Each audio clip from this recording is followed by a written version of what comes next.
Well, once again, it's time for Artifacts. And this time we're going for a tour of a neighborhood that's rich in history. And rich with art and artists, painters, musicians, filmmakers, and sculptors. And it's not the West Bank. We've already done a show on that area. And it's not the Warehouse District. And it's not the Loring Park area. Stay with us to find out what neighborhood it is. On Artifacts, next.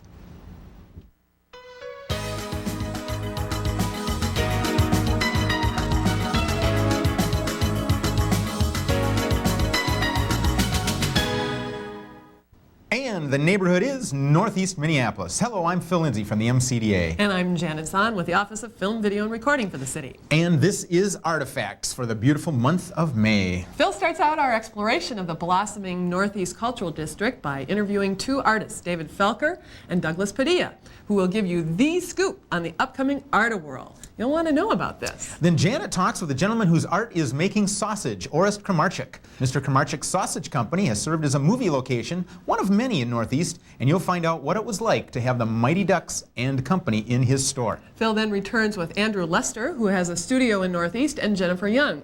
She manages the California building, which houses many artists and creative professionals in Northeast. And finally, we'll meet magic lantern and video maker Amelie Collins. But before you meet our first guest, Phill will take you on a tour. Join me and the City Cable 34 crew for a new look at Northeast Minneapolis. Northeast Minneapolis, the newest cultural district to emerge in the Twin Cities. Northeast, of course, has a long tradition of culture. Perhaps its most visible heritage can be seen in the outstanding architecture of its churches.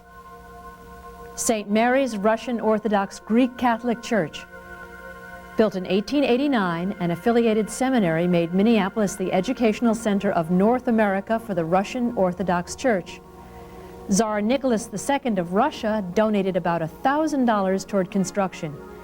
Its design is based on the cathedral in Omsk. Northeast 5th Street at 17th is the location. St. Cyril Church.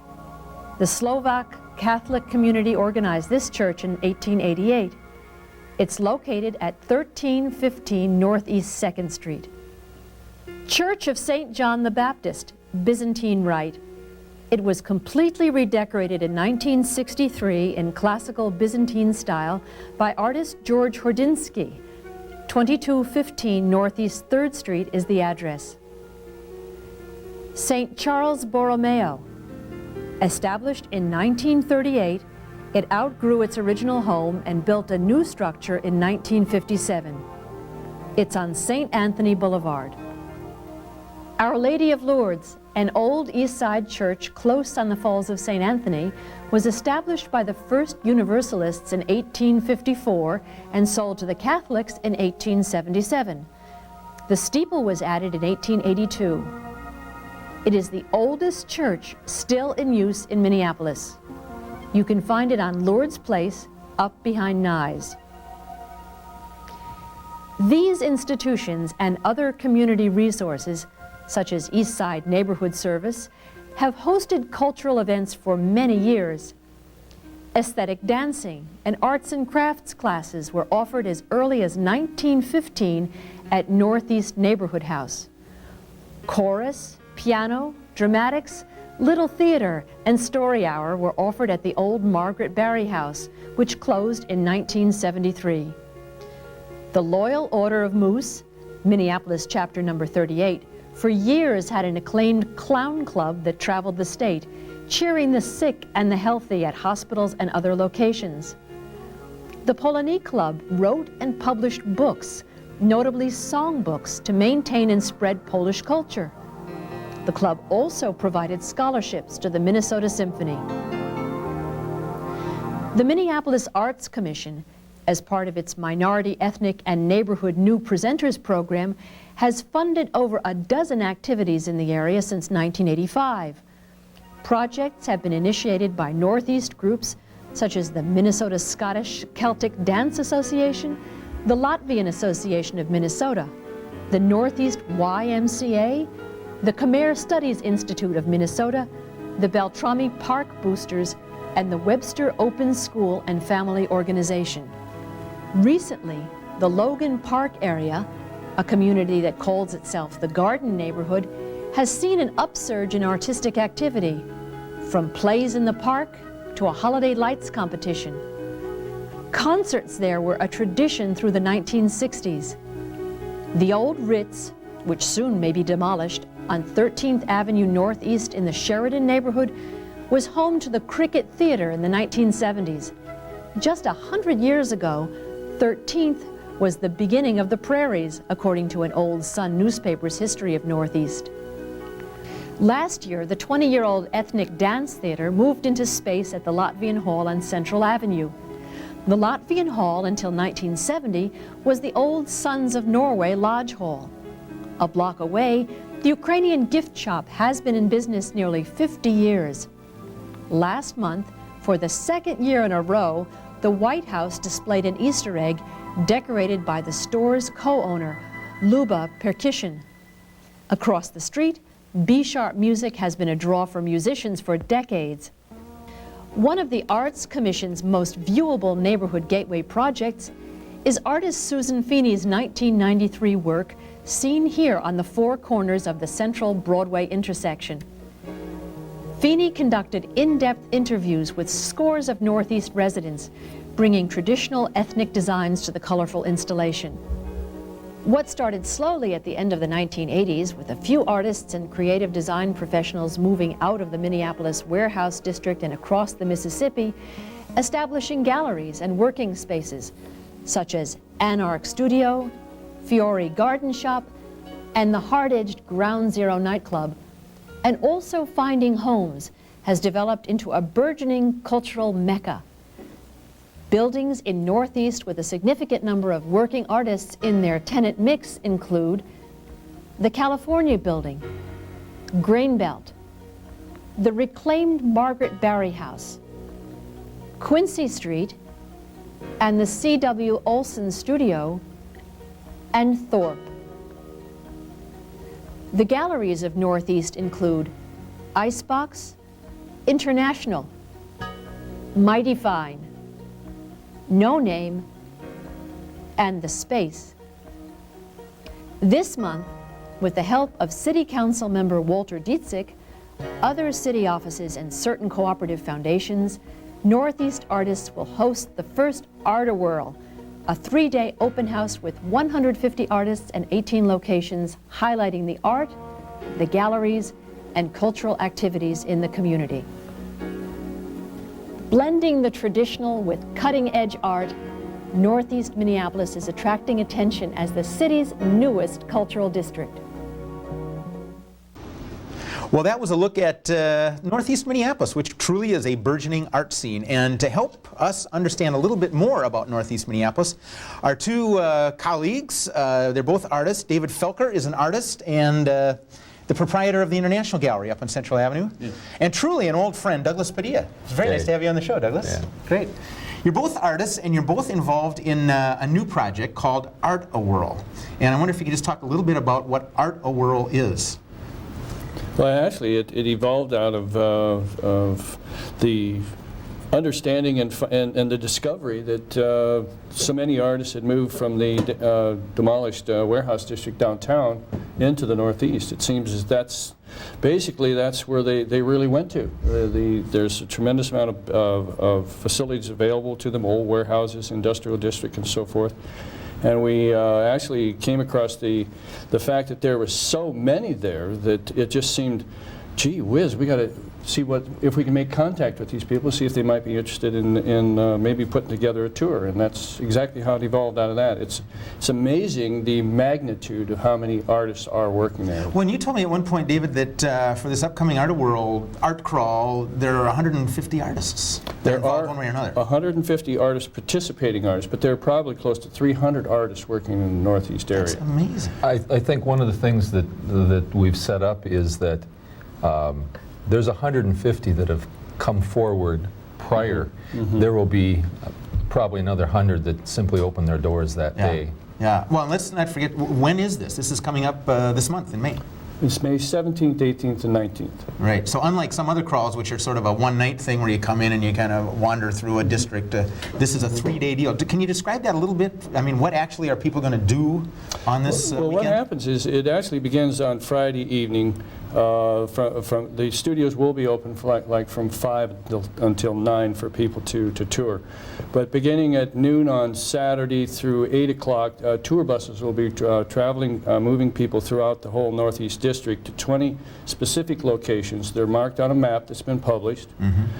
And they will be able to visit all of the studios and the galleries that are in that area. We also, on Sunday, they will be running again from 12 until, I believe, 7 in the evening. And again, there are several events that will be happening in each one of the studios, or not each studio, but you'll be able to go in, visit, and talk with the artist in their studio, in that magic space where all these things happen.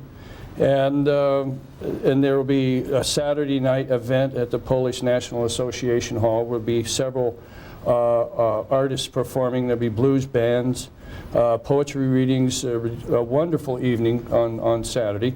I believe on Friday, there's another event that's happening at the Space. Which is a technical name of a place. Yes, it is actually a gallery that's in the S&M building. It's just extraordinary, the amount of events that are going on and the opportunities for people to get out and about and see all this happening. Well, to give our viewers a perspective on this, when we talk about Northeast, this is literally a quadrant of the city. I mean, we're not talking about a 10 square block area here, but basically from the Mississippi River over to the city limits, and then from across the river all the way up to the northern limits. The actual tour length, I've driven it in order to figure out the bus route for it. It's 10 miles. Wow. It's actually 10 That's the miles. loop. That's the loop that runs through the Northeast. With 20 District. different venues. And 20 different locations. Numerous studios and things. And it sounds like some other arts are involved too. You mentioned the music and some poetry and stuff. Well, we tried, it is primarily a visual arts event, but we don't want it to just be that. I mean, for this first year, that is the primary focus, and it will probably always be from that standpoint. But on the other hand, we wanted to include all aspects of the arts in whatever we could. That's at some point, I know there'll be film. I know there's video work being done. I also know that there's many performing artists that are involved in it. Yeah. Now, Douglas, you were kind enough to bring one of your works, which you recently had a show at David's gallery. That's right. I actually met David through his posters to artists to come talk about Art-a-Whirl. And we struck up a friendship, and he came over and saw my work in my gallery and offered me a show. And the show just came down, and I brought one piece in. That's great. Do you want to talk a little bit about this? It's wonderful. It's colorful. Well, I'm a painter, and I'm untrained. I have no art education beyond my own self-training. I've been painting and doing art for about 15 years. I do a lot of work with language. I work from music a lot. And a lot of my paintings, there's 3 or 4 paintings deep going on. Okay. So I just keep painting and keep painting, and there's always sort of a narrative going on. And this particular one, I was working from a Bob Marley song. And it started out, but my hand was made strong by the hand of the Almighty. None but ourselves can free our minds. All right. And that was lyrics from a particular song. And it started out as sort of an exterior piece where I was trying to deal with what's going on in the world.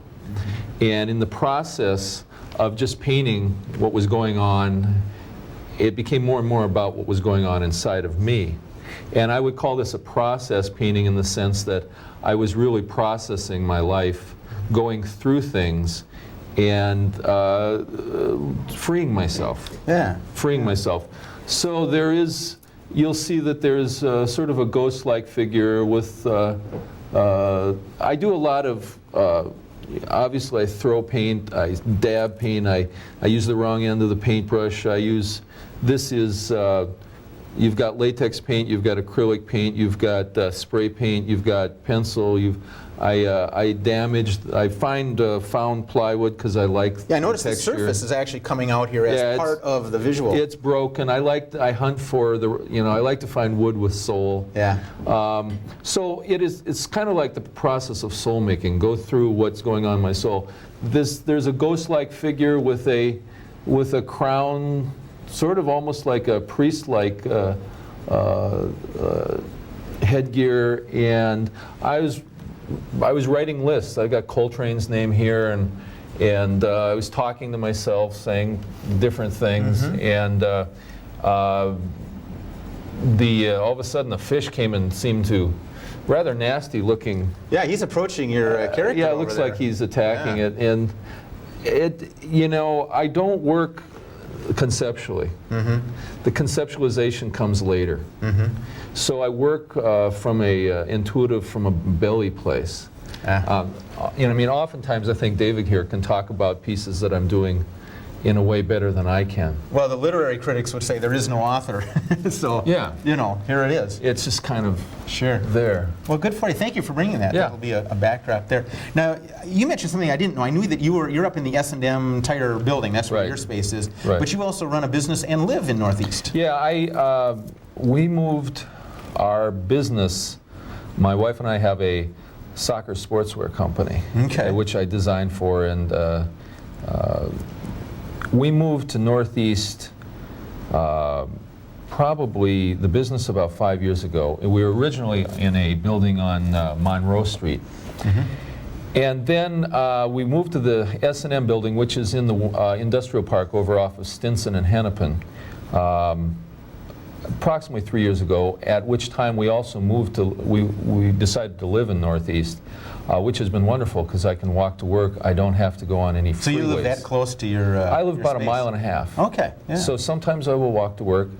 Sometimes I will walk downtown. Was it so part of it was the proximity to your studio space that said, well, let's buy something nearby? Was that part what drove that, or was it other features in Northeast? Yeah, I wanted to get off the freeways also. I like being close to downtown. I did know that things were happening in Northeast because being an artist, there are certain buildings that have been established for a while, like the California Street building's been around forever. It was just, sometimes you want to move to some place that's a little different, so Kind I moved of there. free up the usual mindset or something. Right, and now that I'm there with the community growing and booming like it is, in our particular building, S&M building, there's at least 30 artists, and we've had group shows 2 years in a row. So this will be the third year that we do something as a building. that. All this time we're connected to other people. Sure. So yeah, I mean, you experience a certain sort of community now in Northeast that I had not been experiencing in South Minneapolis, because South Minneapolis felt very diverse and people going a zillion different directions. Well, now, David, in your case, you actually have relocated here from a ways away. I mean, you came here by way of Alaska. Yes. I spent about 15 years working and teaching in Alaska, and that's where the first location for the International Gallery was established. Right. And Minneapolis, the location of it here is primarily because of the focus of the arts in Minneapolis as well. There's a number of reasons why we located here, but it seemed like the obvious and a really wonderful place to relocate and put another branch of the gallery. And why particularly Central Avenue? Available space, or? Well, actually, that's an interesting thing. I needed some engraving done on a plate of some work that I was doing, and I went into that particular building, and that's where the engraver was. He was the only person located in that building when I went in there. Really? I went back there a month later, and it was about half full of artists, and he told me that, well, gee, if you're interested in the studio space, you ought to look in the building. Now's the time. So, yeah, I went upstairs, and there was this gaping hole up there. I mean, there's 3,000 feet straight. I mean, it was an amazing thing. And this is where I want it to be. I mean, it was perfect. I You mean, put up some walls and a... Well, yeah, on the door?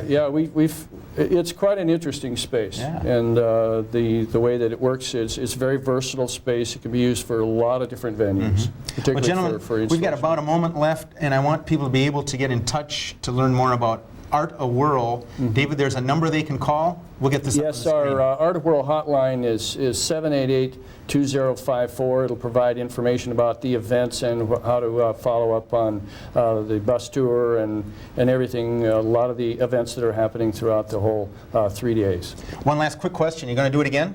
Yes, this is an annual event. This is the first annual. First annual. Great. Congratulations, guys. Yeah. Nice to have you on the Thanks, show. Phil. Thanks for you very sharing. much. Okay. Well, Janet will be back to talk sausage and movie making with Orest Kramarczuk right after this Northeast feature film fact.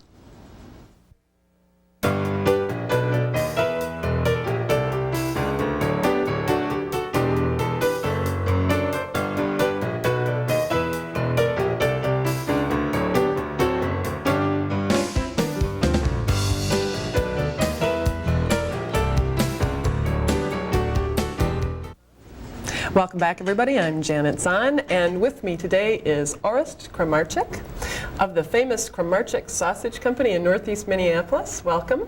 Thank you. Thanks for coming. I would like to know first just a little bit about your business, the Sausage Company. How did this all start? Well, it started 43 years ago when my parents came from Ukraine, which was then part of the Soviet Union, to Minneapolis, and they came with a dream. The dream was to, the American dream, you know, to own your own business and just live in America and enjoy freedom. And with them they brought recipes for sausage, and my mother brought recipes for pastries that she learned to bake in Germany after the war. And they came with a dream, and it's been they've been very successful, and they've become quite famous not only in the Twin City area but all around the United States for their food. And I came into the business approximately 20 years ago. And what's your favorite part of this business? Well, it's not really it's a business, but it's more than a business. It's become sort of an institution.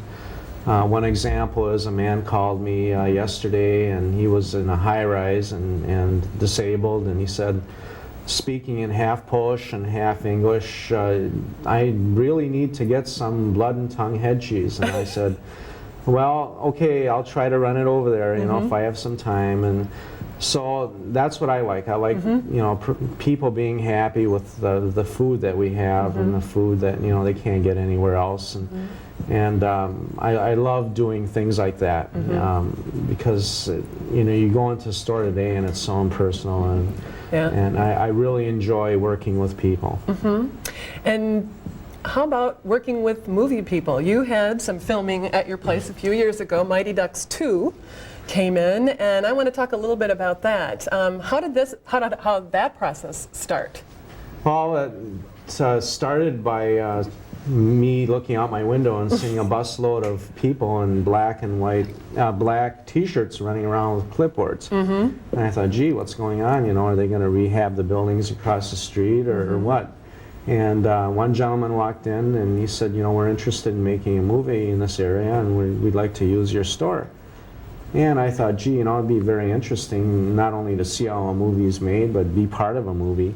And so I agreed, and he said, you know, we don't have a lot of money to pay. And I said, well, I really don't mind about that. You know, let's have an experience here. And that's what I agreed to, and they came in, and we had a wonderful experience. With How the movie many making. days did they shoot at your place? Actually, they only shot, the actual shooting took about 2 or 3 hours, but the prep time and the downtime took about 2 or 3 days. What was the prep time? What did they do? They rearranged my store, they rearranged my countertop, and they put up rail from which they hung sausage, and I kept all this. I thought it was a pretty neat idea, and then they took my sign off the building and put up another one, and that caused quite a commotion. So it was not Kramarczuk's Deli in the film? No, it was called Goldberg's, and my gosh, once they put that sign up, the phone didn't stop ringing. People were calling, oh, have you closed? Why did you sell? It was just very interesting. It was far and beyond what I ever thought would happen when they did this. And the newspaper, the Northeaster, got a hold of it, and a few of the local papers, and they did a story on this, and it was sort of fun, to see how people would react when you do something like that. But you were able to reassure your customers that it was only a movie. Yeah, it was only a movie. I didn't sell the business, and we're still there. But it was a lot of fun. About how many people descended on your place the actual day of the shoot? The actual day of the shoot was between 40 and 50 people, and everybody knew their job, and they were just so professional. Came in, the guy would set up the camera, and the other guy would set up the sound, and the makeup people, and the artists, and it was very interesting, how they put it all together, and they were there, as I said, 2 to 3 hours, and they were gone. So very efficient. Yeah. What was the scene that they actually shot? And so if people are watching Mighty Ducks 2, where do they see your store? That was right in the beginning of the movie, where they shot the Mighty Ducks being brought together to form another hockey team. And it was where they came in to get Goldberg, who was the goalie. That was his father's deli. What did you think of Goldberg? What kind of a guy was he? Oh, they were all, fun kids. They were, yeah.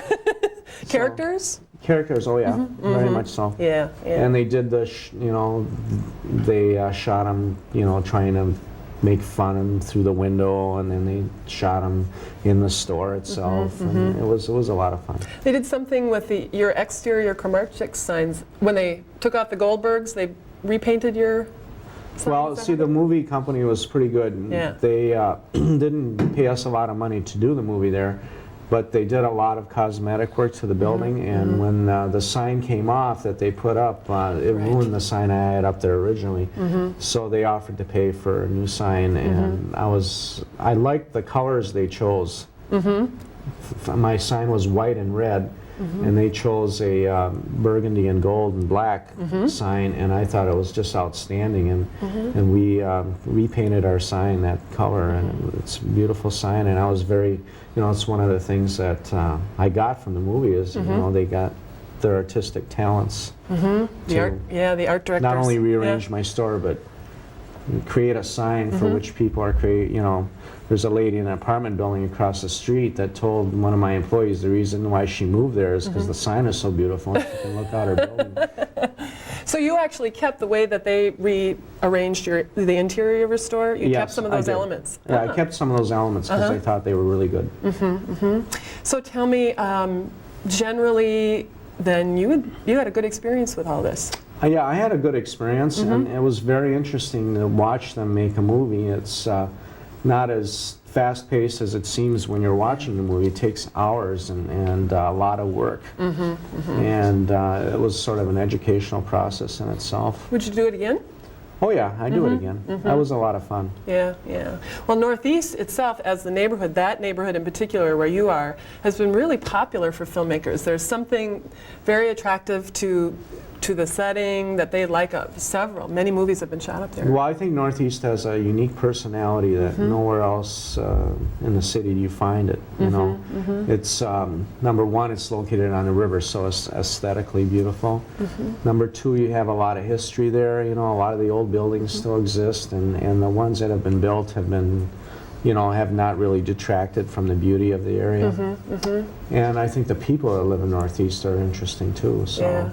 I mean, all that together brings it, makes a very interesting part of the city. Yeah, I think filmmakers are attracted to that flavor. They they detect that when they get over. Sort of down to earth, the people are down to earth. Right. And people, I'm sure the filmmakers see the interesting artistry there. Sure.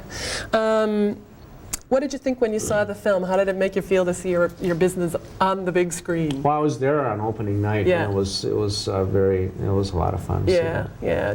Did the scene look like how you pictured you thought it would? Yeah, Yeah, pretty much. Pretty much. And your daughter did a little extra My work? daughter was an extra Uh-huh. in the movie. That's great. And we went to opening night, and we got to see Amelie and Yeah, all the movie yeah. stars, and that was fun. It was fun. Well, I'm pleased that you were able to come on and talk with us about this today. I'm pleased that you had a good experience. And maybe if there's a business out there that has questions about having film at their place, they might be able to call you? Oh, sure, no Okay, problem. good. Thanks, you. Orest. Please. Thank you. And now, stay tuned for Phil's next guests, Andrew Leicester and Jennifer Young, right after this clip from Blue Skies Are a Lie, produced by Minnesota native Wade Danielson. The film is making its Midwest premiere at the 14th Annual Minneapolis-St. Paul International Film Festival, formerly Rivertown, which continues through May 11th. For more information, call the U Film Hotline, 627-4430. Okay, so getting back to my original point, when was the last time you were out? It's been a while. How long? It's been a long while. How long exactly?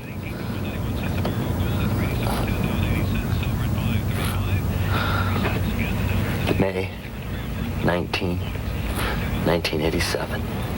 Excuse me? May 19th, 1987. Spring. 1987? You mean you haven't left this apartment in 7 years?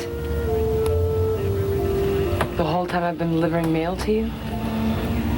I had to go down to the bottom of the stairs before you started bringing the mail up to me. I like that.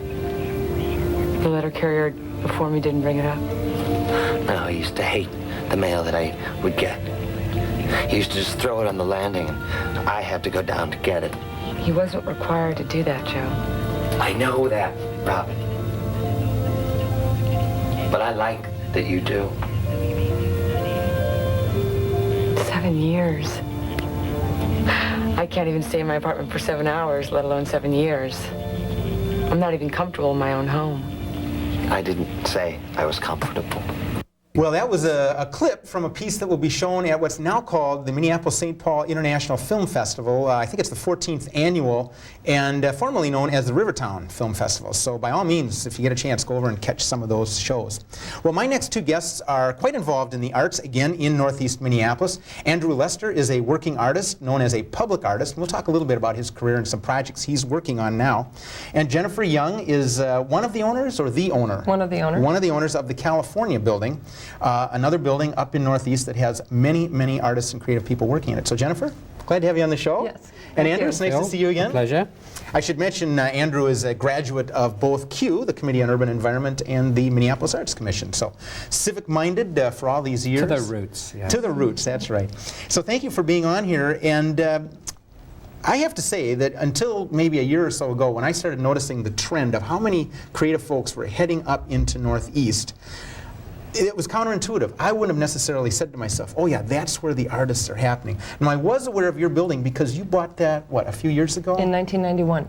Right, and at the time, who was in that building, Jennifer? There were artists in the building then, however, it was about one half empty. About half empty, okay. Yeah, and there had been artists in that building since about 1980.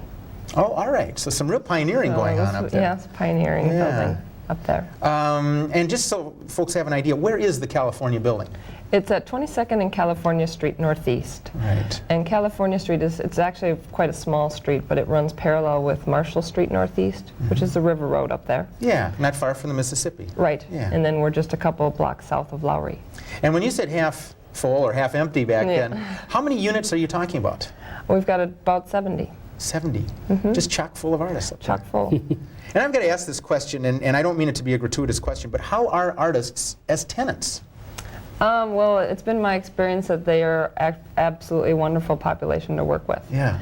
And in our building, it works really well because John, my partner, and I are on site, and we're there to help them with their problems, and we really like to provide a lot of service. Right. And that's really worked well for them, and paid good benefits to us too. Well, and like Andrew in his own life, I know that some of your people, including you as an owner, get involved in the community. You've got a variety of things that are coming up there. Yeah. That's right. We've got a farmers market starting in June 8th, actually, the first Saturday in June, and that's going to be having every Saturday all summer, so we're very excited about that. Yeah. We have a brand new coffee shop in the building called Mill City Coffee. Yeah. It's been there since the beginning of August. Which you could get a little peek of in our location piece, which we put at the top of this show. But if you didn't know to look for it, you might just say, oh, there's the California building. So, right. Yeah, and as I was joking earlier, you're kind of turning that part of Northeast into a little village there. Yeah, I think we're trying. Yeah, that's great. That's great. Now, Andrew, you're in Northeast as well, but in a different building. I'm in the former headquarters of the Northrop King Seed Company. Yes, and where is that? It's just off Central and Broadway, tucked back about a block. Okay. And that's a huge building in itself as well. Gigantic, great Dickinsonian space, very dark, and people have a terrible time finding their way around. Great pistons making noise and all this sort Not of anymore, but, yeah. But it is an industrial. Thereof, yes. Yeah, an industrial space. And what do you do in that space? Well, I have about 2,500 square feet. I share the space with two architect colleagues, and we work on our own work, but together when we collaborate we do public spaces around the country, historical monuments. Right, which is what I think you're best known for. I mean, you do have a national reputation for significant works of public art. And in a moment you're going to talk about a project you've got in mind, I assume for hereabouts. In the well, I think, yes, because I think it's going to take an awful lot of talking to get people interested, and it's good to work locally when you need to keep in contact with people. Well, let's get to that in a moment, but I wanted to get your impression about Northeast as a location for yourself. Was it simply the availability of the right kind of space, or what drew you there? Well, it's always price that draws people. I mean, it's, as I mentioned, it's kind of a Darwinian form of real estate selection. Yes. Share it with us a little bit about that now. Well, artists traditionally follow rats into abandoned buildings. You know, they're the lowest life form, and then there's this hierarchy followed by artists, and then commercial artists, and then we go into architects, and then finally we end up with the so-called highest life form, whichever the chief executive officer. By which time the artists need to think about moving on, I take it. Oh, they've left, long gone. They've long become extinct. They've gone on to fresh pastures, or should we say neglected pastures, because that's where we usually go. But seriously, it's a pioneering effort, really. The artists tend to find good value for the kind of space that they want. Certainly. And coincidentally, it's space that is often underused. What had the California building been prior to you in folks? its very inception, it was a grain mill. Oh, okay. And then in the 30s, 40s, and 50s, it was a manufacturing plant. Okay, so it kept that industrial use, and in a sense, I mean, industry continues in both of these spaces now. Right. Any remnants of the Northrop King enterprise there? Yes, there was. I mean, all of the ventilation ducts are still there in the ceilings. We found there's still to this day this peculiar pink fertilizer powder that filters down from these old filtration systems. So it's very inspirational, no doubt. Yes. Yeah. Well, Andrew, share with us, if you will. You were kind enough to bring a model of a project you're working on, and you're out in the community talking about. Why don't you share with us? Well, as we may or may not realize, in barely 46 months, the year 2000 will be upon us, and communities around the Western world will be wanting to celebrate it. And already, you know, the Concorde's booked up and the QE2's booked up. There's going to be a lot of parties. But it seems to me that there's an opportunity, if we start thinking about it now, to do something permanent that's beneficial to our communities, that celebrate the event, and would be the kind of the beginnings of a new interpretation of the inner city environment, if you will. And I've been doing all kinds of designs. Another idea is how can you involve the community in the look of the building, or the design of the building. And this particular model here is just an idea to show a public plaza. Minneapolis doesn't have any truly public spaces in its core. Unfortunately, they're usually owned by corporations. But here would be a public plaza surrounded by a glass arcade. These would all be coffee shops and restaurants, bars, and other types of shops that cater to tourists and visitors.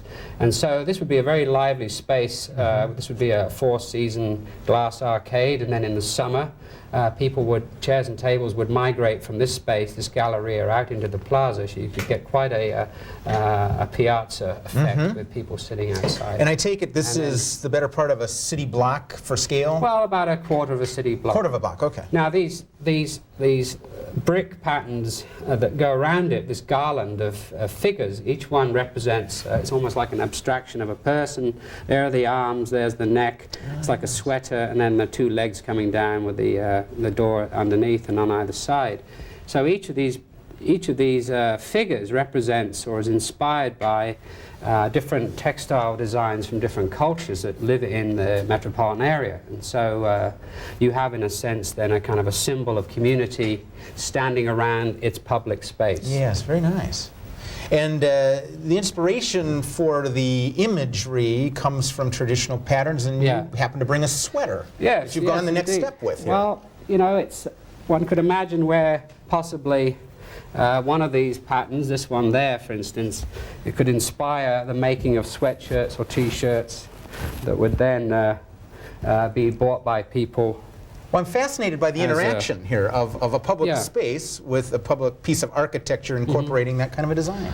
Well, it's a way to try to make the building a living building, in a sense, that people can take with them and go back to their respective communities and say, this is a piece of Minneapolis. This is a symbol of Minneapolis. Yes, indeed. And you're right to point out that as the millennium's coming up, other than the parties that everybody seems to be talking about, there's Opera Millennium, which is a local project working with some school kids. And then I heard in London they're going to be putting up a 500-foot Ferris wheel on the South Bank. Yes, that was announced last week. Yeah. Those are the only two things other than yours I've heard about anybody talking about leaving a mark, a legacy for the millennium. Yes, and I mean, it happened at the last century in grand style, the Chicago World's Fair. Unfortunately, that was all torn down, but the Eiffel Tower, in a sense, is a marking of that epoch change. Sure. But I think on a more practical level, we could still do things that require less time. Yeah, indeed. Well, best of luck on this particular project. We've got a couple of moments left. I wanted to ask a little bit more about your relationships in both of your professions in Northeast. Given, from what I'm hearing, the hundreds of artists that are in buildings and working up there or showing in galleries, is there any interconnection? I mean, is there a cross-fertilization that's going on either within a building or within your work and other artists? No, it's something that seems to be anathema to visual artists that they do not congregate necessarily, unless they have a space to congregate. Now, your idea of a coffee shop in that building is a great idea because it does give a kind of nucleus where people can go and gradually get to know each other. But in my building, there are no such public spaces, so we all go to our various studios and we shut the door most often, and that's it. But I think what you're doing is really a nice, healthy way to encourage sociability. It has worked, too. I've seen a lot of new relationships forming within the coffee shop, and having that public space where people can meet outside of their studio, because the studio can be very private, is working really nicely. Well, I want to thank you both for being on. Continued good luck with the California building. That's great. And with the Millennium Project. Andrew, best of luck. Well, coming up, Amelie Collins will be joining me right after this clip from something called The Chase. It's by Jillian Lee Brown, which is being shown as part of Fresh Visions New Media by Minnesota teens. That'll happen on Sunday, May 19th at the Walker Arts Center. The student films are presented in conjunction with the Midwest Film Video Showcase at the Walker this month. Now, for more information, you can call 375-7600. And remember, if you have any questions or want more information about anything you see here on Artifacts, you can call the City Cable 34 hotline at 673-2234. We'll be right back.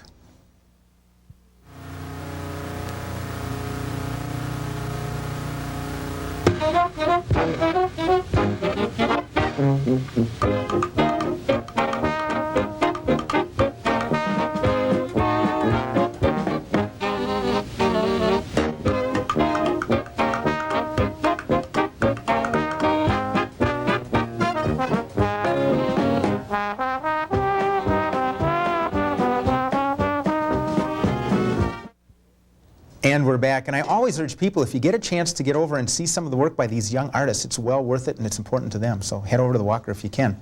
And speaking of videography, my next guest is Amelie Collins, who is a videographer and more, and we're going to find out some of the other things she does, as well as yet another artist who happens to live in Northeast Minneapolis. So Amelie, welcome to the show. Nice to have you here. Videography, I guess that's the term to talk about somebody who actually makes videos, and that's part of what you do, right? Yes. Yeah, how long have you been doing that? Oh, about 10 years. 10 years. Yeah. And later, let's talk about some of the travels you've taken to do some of that, because you've been at least up and down this hemisphere, I know, the Western Hemisphere. But what's fascinating to me is, in addition to video, you also do magic lantern work. For those of us that don't know what that is, what is magic lantern work? Well, a magic lantern is an old projector that originally worked only with candlelight, and it's the film is wound through the projector by hand with a crank. Okay. So you would be the person actually cranking that then? Right. And then the images are there, and what I saw, the glimpse that I saw, it kind of flickers, as it were. Yeah. And then people get that residual image built up there. It's kind of fun. How did you discover that? I found it in a street market in Uruguay, in Montevideo. So you weren't necessarily looking for it, you were just sort of open to what was there? Yeah. What a great did you know what it was when you found it? I knew it was an old projector, but I didn't know it was a magic lantern. Since then, I've done a lot of research about it. Right. So you found this thing in a street market, and you purchased it, I take it. How did you, what was the next thing you did? How did you find out how to work it? That was a really long process. Yeah? Too long for this show, probably. No, but you must have found somebody who knew what to do. No, I just experimented with slide film and just started shooting new films. Then I put it on a suitcase, and so I can now, when I project with it, it's attached to my body, so I can just go anywhere and project. I don't need an extension cord or anything. Great. And what do you project it onto? Sometimes I project it on walls or on regular projection screens, or sometimes inside a music box or inside a hat. It depends on what the film is. All right. So have magic lantern will travel. Yeah. I think that's good. So you get out where the people are. Yeah. Well, now, speaking of getting out, in reading about you a little bit, you love to travel. You said you're passionate about travel. Yeah. And you're based here, though. Right. Okay. But Uruguay keeps coming up. You spend a lot of time down there. Yeah, well, I started shooting a documentary there about women artists. That was in '93, and when I was there, I met another artist, a mask maker, and we started working together. Yeah. And so I kept going back to finish the first documentary, and then also to continue working with him. Okay. And he works in what medium himself? He's a mask maker. Didn't I see him on stilts and something? Yep. Yeah. He makes leather masks, but he does it for street performances. Okay, and his name is? Jorge Añón. Añón, and he's known in Uruguay. Yeah. Yeah, so he hasn't ventured up here. Yeah, he was here. Oh, he was? Yeah. Oh, we missed him. Okay. Now, you're going to be involved in a couple of upcoming events, not least of which is this Art-a-Whirl, this art crawl in Northeast Minneapolis, which a couple of our guests have been talking about. And tell us where you'll be and what you'll be doing as part of that. I'll be starting out on the California building, and I have a new magic lantern, which I got from this recent trip. Yes. And that's going to be attached to my bicycle. So I'll be kind of riding my bike all around Northeast looking for people. That could be a very magic lantern experience. That's great. Okay, so you will be at large in Northeast doing magic lantern sort of improvisational shows, as it were. Okay. Yeah. Well, that's great. But you're also, a piece of yours, which we're going to see a clip of in a moment, a piece of yours is going to be at the Walker in May. Right. Can you just kind of set us up with that? What is the piece? And maybe after you describe it, we can take a look at a moment or two of it. It's an experimental video that I shot with Jorge Añón, and it was shot in Cabo Polonio, Uruguay, which is kind of felt like the end of the earth. Ah. Yeah, it's kind of beautifully stark. I mean, because there's water. What's the body of water we're looking at? It's the ocean. Okay, so it is the end of the earth. Yeah, right there. It is, and it's in a place where you have to walk for miles to get there. There's no electricity, no running water. So no makeup on these models then. No, I'm just teasing. All right. Well, why don't we take a look at it? And the piece is called Erosion. Okay, let's take a look at Amelie Collins' Erosion.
There. Not far from me. Outside the gate. The water. I could hear you.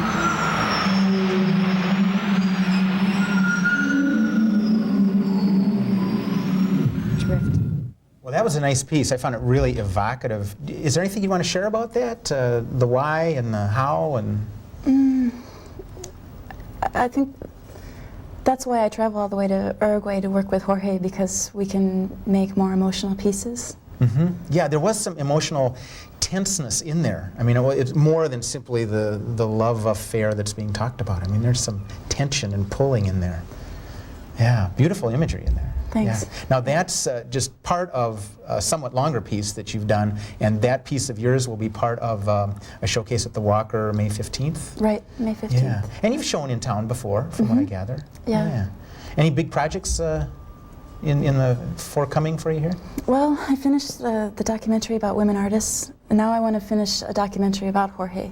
About him as an artist himself. Okay. Yeah. Now the piece on the women artists in Uruguay dealt with, from the parts that I saw, essentially their lives under the repression that they faced. When was that? That was it was about a 10-year period from 73 to 83. Into the early 80s there, yeah. Yeah, that was powerful. So how did you find those particular people? A friend of mine, Stacy Westcott, she lived there for 2 years, and she did all the research about their lives. So then I went down with her to when she was going to put on an exhibit of their work, and that's when we first started shooting the documentary. Any expectations where that might be shown, that piece? Yeah, it's going to tour the country for 3 years, and it will be at Intermedia Arts. Oh, all right. Yeah, the whole exhibit of their work, but the video will tour with it. Great, okay. Now, getting back to our theme of Northeast Minneapolis, you are not only a resident, but a homeowner in Northeast. Now, why Northeast? Are you originally from there, or? No, I just, ever since I moved to Minneapolis, I like the neighborhood a lot. That's where you settled? Yeah. Okay. Yeah. And why? It's one neighborhood where you can get a lot of space cheaply. Yeah. Okay. That's the main thing. Now, is this also the same space that you live in? You also work in it, or okay? Right. So it just works out that way. Mm-hmm. Great. Yeah, and I have a big garden. You know, it's just a really nice neighborhood to live. Now, how does that work with your travels, though? Because as I understand, you just recently, not too many weeks ago, came back from a travel in South America again, didn't you? Yeah. Yeah. Well, I have a duplex, so the people that live downstairs, when I'm gone, they take care of. Oh, so they maintain some of that stuff. Okay. Yeah. Well, that's nice. Now, and are you friends with them? Are they other artists? Nope, they're civilians. Yeah. Okay, fair enough. Great. Yeah. Well, I want to thank you, Amelie, very much for being on the show. We'll look for your work and a lot of other people's work at the Walker, May 15th. Actually, that's part of a continuing showcase I think they're doing. Or is it just a one-day event? It's 2 days. It'll be Wednesday the 15th and Friday. Okay. And you're on which day? Wednesday the 15th. Wednesday, okay. Yeah. Amelie, thank you so much for being on the show. You. Pleasure to have you here. Well, Janet will be back to wrap up the show with me right after this art quote, so stay there and we'll see you in a moment.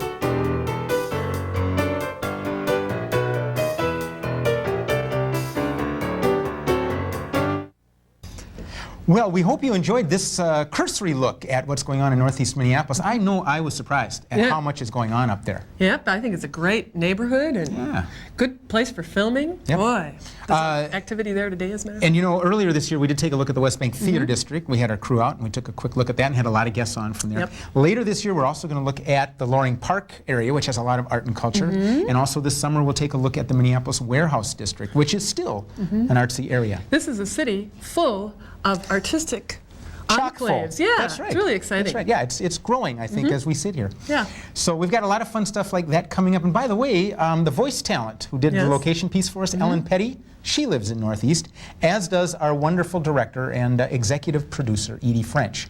So this is like a Northeast show, I think. Yeah. It's kind of cool. Kind of cool. So, see, end of the book kinds of stuff here. I always like to mention to people, if you have an opportunity, some nice upcoming events. The staff and students at Seward Montessori School in Minneapolis are working with a group called Opera Millennium. I actually kind of mentioned that in the piece there with Andrew. They're doing an opera based on the ideas of these young people called The Rites of Passage, and you can catch that June 1st at the Cedar Cultural Center over on the West Bank. It's a Saturday afternoon, 2 p.m. thing. So I think that sounds like a neat thing to do. Very neat. Yep. Catch those kids. Now, earlier this month, in May, Zeitgeist is going to be performing. They're the new music ensemble that does a lot of good work. Got a lot of CDs out. They're going to be at the Walker Arts Center on May 4th, 8 p.m. with Jerome Kitsky, who's the guest artist. What's interesting about him is that he does some songs, essentially, featuring the poetry of Allen Ginsberg. So if you're ready for that kind of thing, check out Zeitgeist at the Walker. And if you're not ready, get ready. That's right. Yeah. That's right. And one final reminder here about the Art-a-Whirl. I'm holding a map here of Art-a-Whirl, probably too much detail to catch right here. However, as was mentioned earlier in the show, if you'd like to get a copy of this map, you can call the Art-a-Whirl hotline at 788-2054. Or again, you can call us here at the City Cable 34 hotline about anything, you know, our outfits or our guests or anything like that. Nice outfits, don't you think? I think so. They go well together in the merry month of May. Yes. 673-2234. That's the City Cable 34 hotline. And don't forget to tell people about June. Well, I'm excited. We're going to have the new artistic director of the Guthrie Theater with us in June, Joe Dowling. He'll be sitting right here. We're going to talk with him about his life, the Guthrie, and what the heck he was doing in Ireland earlier this year. And we have some pretty other exciting things that we're working on too for that, so it should be a good show. Yeah, if one of those things you're working on comes through, that's going to be big news. So big news. Stay tuned to Artifacts, and we'll be looking for you. You look for us. I'm Phill Lindsay. And I'm Janet Zahn. Thanks for watching.